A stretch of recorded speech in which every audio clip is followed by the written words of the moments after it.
हरे कृष्ण. श्रीमद भगवद्गीता जशी आहे तशी अध्याय 12वा अध्यायाचं नाव आहे भक्ती योग. 5व्या श्लोकाचं तात्पर्य पहिल्या पॅरेग्राफच्या खालून 5व्या ओळीपासून वाचायला सुरू करत आहोत. त्याआधी श्रील प्रभुपादांना प्रार्थना करूया. हे श्रील प्रभुपाद, आम्ही भगवद्गीता हा ग्रंथ वाचून समजून घेण्याचा प्रयत्न करीत आहोत, त्यासाठी आम्हाला आशीर्वाद द्या. धन्यवाद प्रभुपाद. वैदिक प्रमाणांनुसार पूजन हे सगुण अथवा निर्गुण असू शकते. मंदिरातील अर्चविग्रहाचे पूजन हे देखील सगुण होय, कारण भगवंत भौतिक तत्वांद्वारे प्रकट झालेले असतात. परंतु पाषाण, काष्ठ किंवा रंगाद्वारे भगवंतांचे अर्चविग्रह प्रकट झाले असले तरी ते अर्चविग्रह प्राकृत नसतात. हे भगवंतांचे परिपूर्णत्व आहे. बरंच मोठं वाक्य झालं आहे, जरा नीटपणे आपण जाणून घेऊया. हे निर्गुण पूजन यामध्ये प्रत्यक्ष भगवंतांची सेवा नसते, मात्र सगुण पूजन म्हणजे भगवंतांच्या अर्चा विग्रहांचं दर्शन घेणं, त्यांचे पूजन करणं, आरती करणं, नैवेद्य दाखवणं, त्यांचा शृंगार करणं, त्यांना विविध प्रकारची वस्त्र अर्पण करणं, अशा रीतीने विविध सेवा असतात. तर पुढे आपण वाचलं की मंदिरातील अर्चविग्रह आहेत ते भौतिक तत्वांद्वारे प्रकट झालेले असतात. तर ते आपण जाणून घेऊया. तर भौतिक तत्वांपासून बनवलेले हे भगवंतांचे विग्रह धातूंचे असतात, रत्नांचे असतात, मातीचे बनवले असतात, कधी वाळूचे बनवले असतात, पाषाण म्हणजे दगडापासून बनवलेले असतात, काष्ठ म्हणजे लाकडापासून बनवले असतात, रंगांचा वापर करून चित्र काढलेलं असतं आणि मानसिकरित्याही भगवंतांचं विग्रह रूपात सेवा करता येते. तर भगवंतांचा विग्रह बनवण्याची जी कला आहे त्याला स्थापती कला असं म्हटलं जातं. वैदिक शास्त्रात याचा स्पष्ट उल्लेख आहे आणि सगळं वर्णन दिलेलं आहे. तर भगवंतांचा विग्रह कसा बनवायचा, तो कसा असला पाहिजे, हे सगळं वैदिक शास्त्रात लिहून ठेवलेलं आहे. कुणाच्याही मानसिक कल्पनेनुसार विग्रह बनवले जात नसतात. तर विग्रह बनवल्यानंतर जे अतिशय प्रगत झालेले वैष्णव आहेत ते मोठ्या प्रेमाने भगवंतांना प्रार्थना करतात.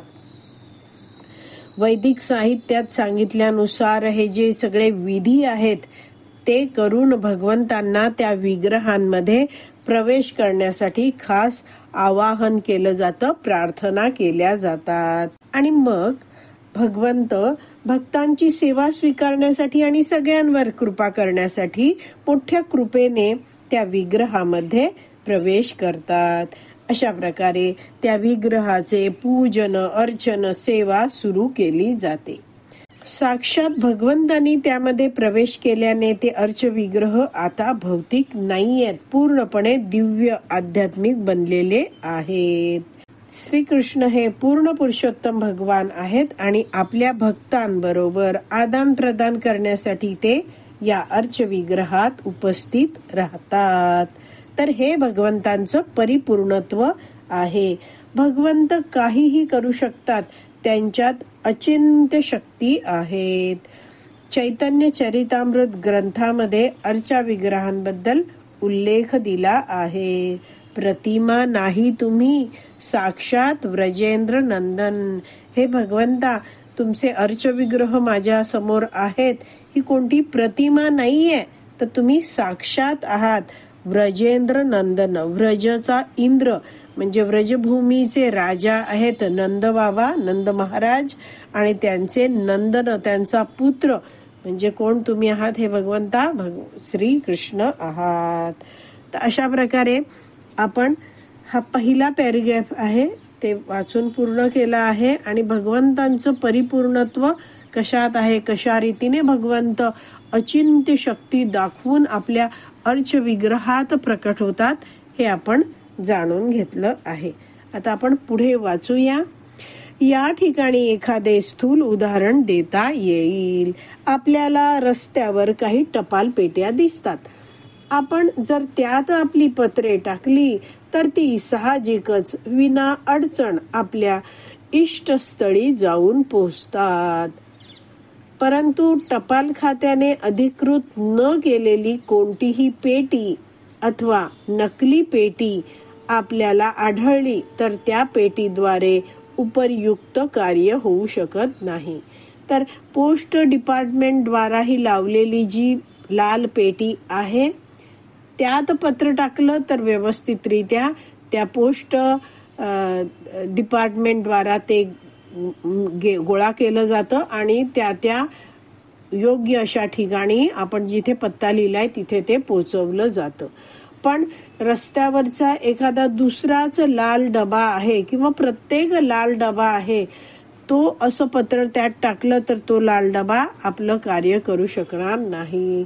आणि म्हणून म्हटलं आहे की टपाल खात्याने अधिकृत न केलेली कोणतीच पेटी आपलं कार्य करू शकत नाही. पुढे वाचते आहे, त्याचप्रमाणे भगवंत ज्या विग्रह रूपामध्ये अधिकृतरित्या प्रकट होतात त्या विग्रहालाच अर्चा विग्रह असं म्हटलं जातं. हे अर्चा विग्रह म्हणजे भगवंतांचा अवतारच असतो. परमेश्वर या अर्चा विग्रहाद्वारे भक्तांची सेवा स्वीकारू शकतात जेणेकरून बद्ध जीवाला सहजपणे सेवा करता यावी. तर भक्त मोठ्या प्रेमाने भगवंतांच्या अर्चा विग्रहांचं दर्शन करतो. भगवंत मोठ्या प्रेमाने भक्तांकडे बघतात. त्या बघण्यातून भक्तामध्ये भगवंतांप्रती सेवा करण्याला प्रेरणा मिळते. भगवंतांच्या मुखावर भक्त एक प्रेमळ हास्य बघतो आणि त्याद्वारे भगवंतांच्या सेवेत सतत राहण्यासाठी भक्तांना प्रेरणा मिळत असते. तर अशा प्रकारे भक्त आहे तो मोठ्या सहजपणे भगवंतांची सेवा करू शकतो.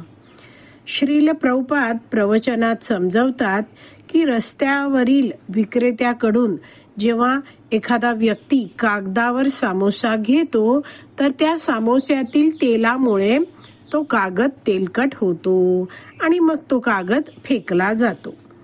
पण 500 रुपयाची नोट आहे त्यावर कोणी असा सामोसा घेईल का आणि ती नोट अशी खराब करेल का? नाही. असं का होतं? कारण ही जी नोट आहे तो कागद आहे तरीही तो कागद अधिकृत केलेला आहे. त्या 500 रुपयाच्या नोटेची जी किंमत आहे, व्हॅल्यू आहे, ती सरकारकडून निश्चित केलेली आहे. तर जेव्हा 2016 साली नोटबंदी झाली होती त्यावेळी सरकारी आदेशानुसार नवीन नोटा आल्या आणि ज्या जुन्या नोटा होत्या त्या सगळ्या बदलून मिळाल्या. मात्र एक ठराविक वेळ संपल्यानंतर कित्येक जणांना काही महिन्यांनंतर कुठे कुठे ठेवलेल्या जुन्या नोटा घरात सापडल्या. मात्र आता सरकारने त्या जुन्या नोटा अमान्य केल्यामुळे त्या नोटांची किंमत आता 0 झाली होती. तर अशा प्रकारे जशी नोट सरकारद्वारे अधिकृत ठरवली जाते तसंच भगवंत ज्या विग्रह रूपात अधिकृतरित्या प्रकट होतात त्या विग्रहालाच अर्चा विग्रह असं म्हटलं जातं. अशा विग्रहांची प्रत्यक्ष सेवा त्यामुळे बद्ध जीव सहजपणे करू शकतो. भगवंतांना आपले कर्म अर्पण करू शकतो.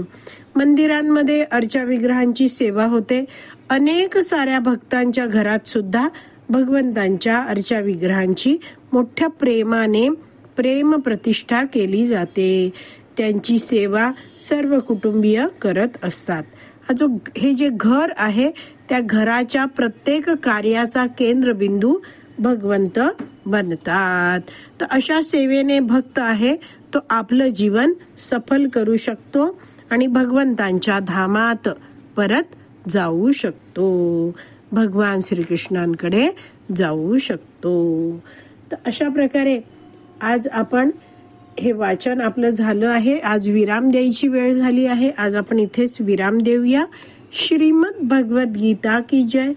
श्रील प्रभुपाद की जय. हरि बोल.